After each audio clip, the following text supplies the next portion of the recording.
उत्तर प्रदेश के ज़िला सहारनपुर में प्रमुख जामा मस्जिद के सामने मोहल्ला शमादार के मोड़ पर वक्फ नंबर 322 मौलवी नाज़िर हसन है, जो मदरसा मज़ाहिर उलूम जदीद और क़दीम के मौलानाओं की देख रेख में है, उनकी कस्टडी में है। और इस प्रॉपर्टी के अध्यक्ष, मुतवल्ली, सदर, जमीयत उलेमाए हिंद के कौमी सदर और अमीरुल मोमिनीन हज़रत मौलाना अरशद मदनी साहब के बेटे, जो ज़िला सहारनपुर के कस्बा अम्बेहटा में एक मदरसे का संचालन करते हैं, वो हैं। इस प्रॉपर्टी पर मदरसा मज़ाहिर उलूम के कुछ मौलानाओं और इसके सदर यानी मौलाना हबीबुल्लाह मदनी, इनकी मिली भगत से शहर के कुछ सियासतदानों, जिनमें एक पूर्व मंत्री जिनका बेटा विधान परिषद का सदस्य है और वो समाजवादी पार्टी के कद्दावर नेता मोहम्मद आज़म खान के ख़ास करीबी हैं, एक पूर्व ब्लॉक प्रमुख हैं। इस तरीके से ये 8-10 लोगों का गैंग है। इन्होंने इस प्रॉपर्टी पर कब्ज़ा कर लिया है, तामीर कर ली है। और जिन लोगों ने तामीर की है, जो लोग पगड़ी पर इस प्रॉपर्टी को आगे बेचने की कोशिश कर रहे हैं और जो इसका किराए का निर्धारण कर रहे हैं, वो लोग ये कहते हैं कि हमारे पास तो इसकी रसीद है। एक पक्ष कहता है कि मेरे पास ओरिजिनल रसीद है, दूसरा कहता है मेरे पास ओरिजिनल रसीद है, तीसरा कहता है मेरे पास ओरिजिनल रसीद है। यानी मदरसा मज़ाहिर उलूम के जो मौलाना, जिनकी देखरेख में ये वक्फ नंबर 322 मौलवी नाज़िर हसन की प्रॉपर्टी है, वो ये कहते हैं कि हमारे पास ओरिजिनल रसीद है। अब मैं एडवोकेट इंतखाब आज़ाद भी उनकी बात को मानता हूँ कि हो सकता है उनके पास ओरिजिनल रसीद हो,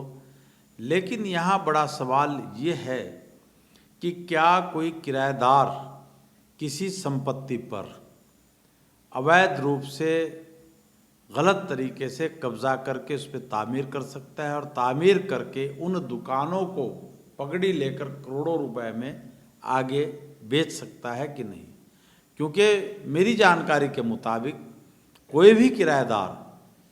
चाहे वो वक्फ जायदाद का मामला हो या किसी का व्यक्तिगत मामला हो, अगर कोई किराएदार है तो वो उस संपत्ति पर कोई निर्माण नहीं कर सकता, कोई तामीर नहीं कर सकता और ना ही उसको शिकमी किराएदार बनाने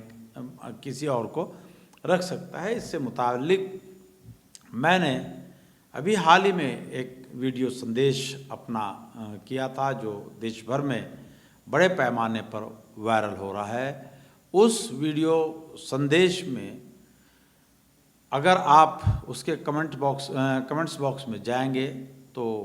600-700 लोगों ने कमेंट्स किए हैं और ज़्यादातर कमेंट्स में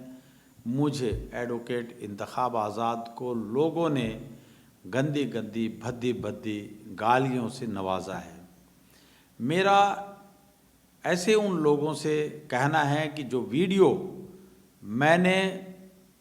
जारी की है, जो संदेश मैंने उसमें दिया है, कि बराए मेहरबानी वो उस वीडियो की शुरू की 2 लाइनों को मत देखें, बल्कि उस वीडियो को आखिर तक सुने। लोगों को ऐतराज़ है कि मैंने कहा था कि मदरसा मज़ाहिर उलूम के वो मौलाना जो वक्फ जायदाद को खुर्द-बुर्द करने का काम कर रहे हैं, जब उनको कब्र के सांप बिच्छू का पता है, मुनकिर नकीर के सवालात का पता है, अगर आमाल हमारे अच्छे होंगे तो जन्नत की खिड़की खुल जाएगी, कब्र बड़ी हो जाएगी, और अगर आमाल हमारे गलत होंगे तो कब्र भिड़ जाएगी और दुनिया भर का अजाब हमें होगा। और मैंने उस वीडियो में कहा था कि आसमान में हूरें हैं, दूध और शहद की नदी हैं। मैंने उस पूरी वीडियो में वो जूं कि तूं हमारे चैनल पर, सोशल मीडिया पर मौजूद है, उसमें कहीं भी ये नहीं कहा कि ये सब चीज़ें नहीं हैं, क्योंकि ये तो अल्लाह के नबी पैगंबर मोहम्मद साहब शरीयत, हदीस, कुरान सब चीज़ों से साबित है, उस पर ना तो नुक्ता चीनी करने का एडवोकेट इंतखाब आज़ाद को हक अधिकार है और ना ही किसी को, और ना ही मैंने उससे इनकार किया है। लेकिन मैंने कहा कि जब इन मदरसे के मौलानाओं को जो वक्फ नंबर 322 की संपत्ति को खुर्द-बुर्द कर रहे हैं, मैंने उनको व्यक्तिगत तौर पर पर्सनली जाकर के सारे मामला से आगाह किया और उनको बताया कि इस प्रॉपर्टी पर ये माफिया इस तरीके से कब्ज़ा करके तामीर कर रहे हैं। उसके बाद मैंने मदरसा साबरी का बाग में साबिर अली ख़ान, हाफिज़ मोहम्मद उवैस, समाजवादी पार्टी के ज़िला अध्यक्ष चौधरी अब्दुल वाहिद,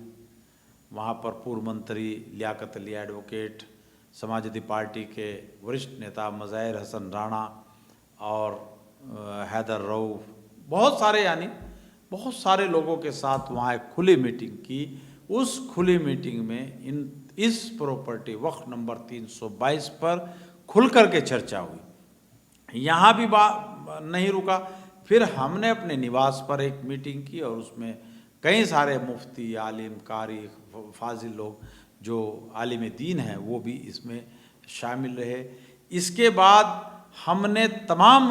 इन लोगों को, चाहे वो विधायक आशू मलिक हैं, चाहे उमर अली ख़ान हैं, चाहे सांसद फजलुर रहमान हैं, चाहे विधान परिषद सदस्य शाहनवाज़ खान हैं,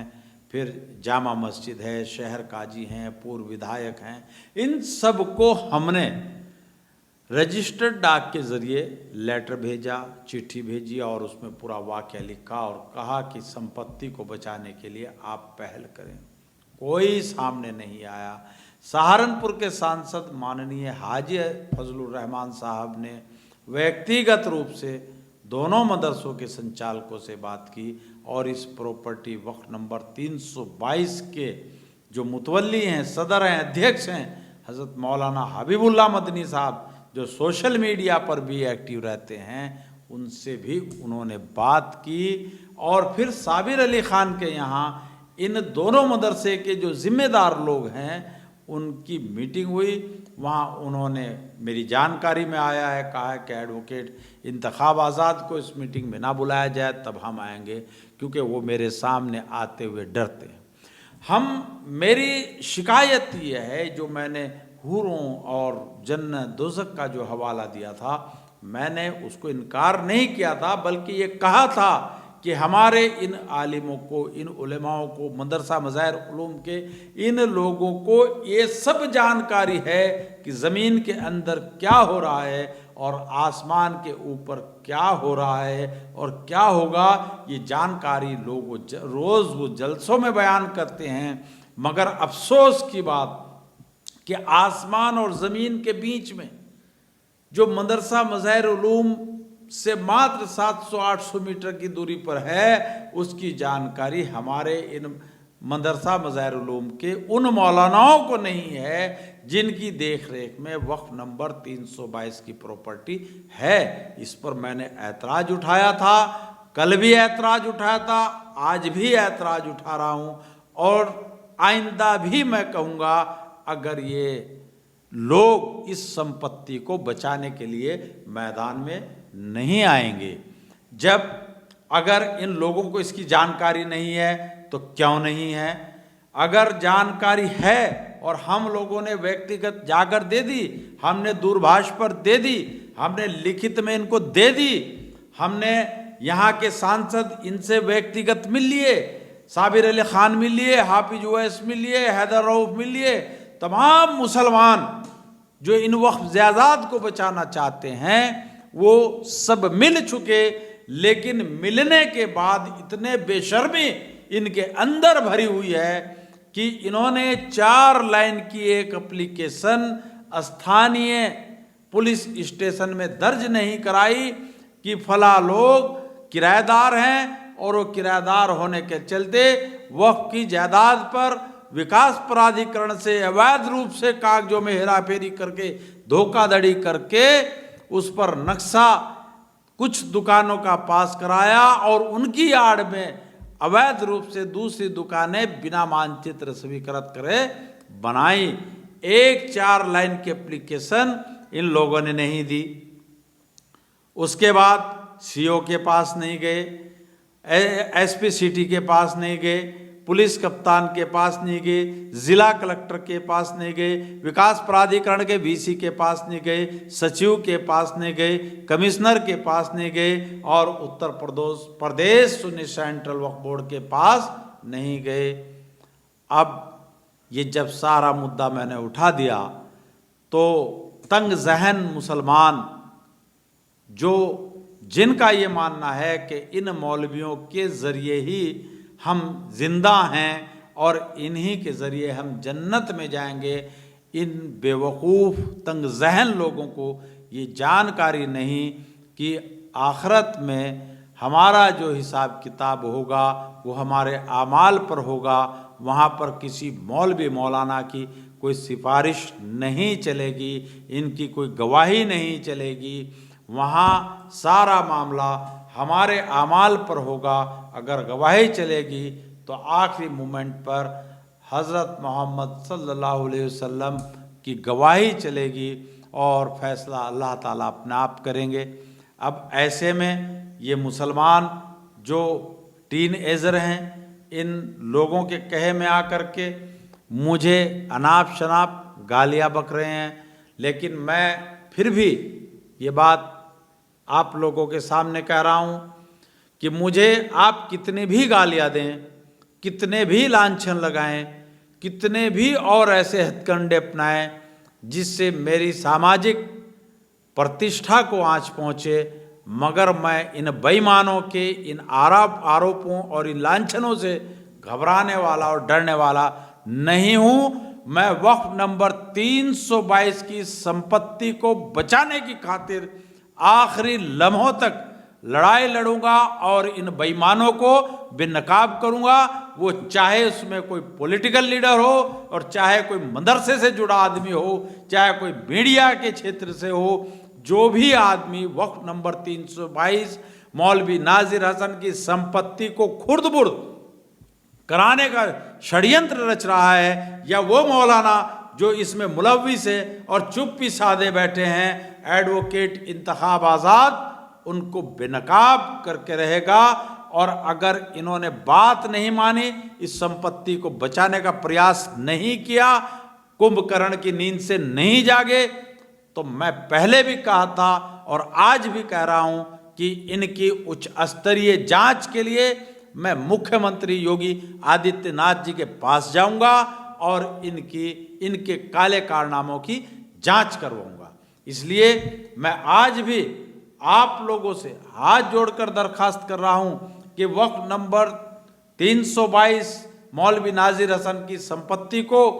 बचाने के लिए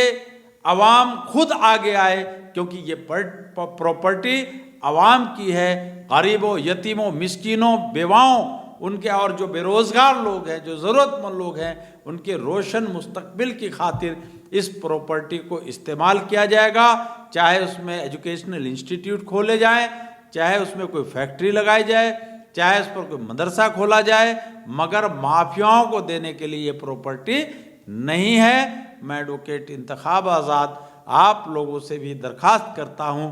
कि गाली देने से पहले पूरी वीडियो को सुने, पूरी बात को सुने और सुनने के बाद ईमानदारी से अपनी राय दें। अगर मैं गलत हूं या मैं उस पर कब्जा करना चाहता हूं तो मेरा विरोध करें, और यदि जो लोग उस प्रॉपर्टी को खुर्द-बुर्द करने के लिए उस पर कब्जा करवा रहे हैं, वो फिर चाहे शासन के लोग हों, चाहे प्रशासन के लोग हों, मदरसे के मौलाना हों, यहाँ के पॉलिटिकल लोग हों, उनके खिलाफ आपको एकजुट होकर आवाज़ उठानी पड़ेगी। साथियों, आपने मेरी बात को ध्यानपूर्वक सुना, उसके लिए आपका बहुत बहुत धन्यवाद। खुदा हाफिज़।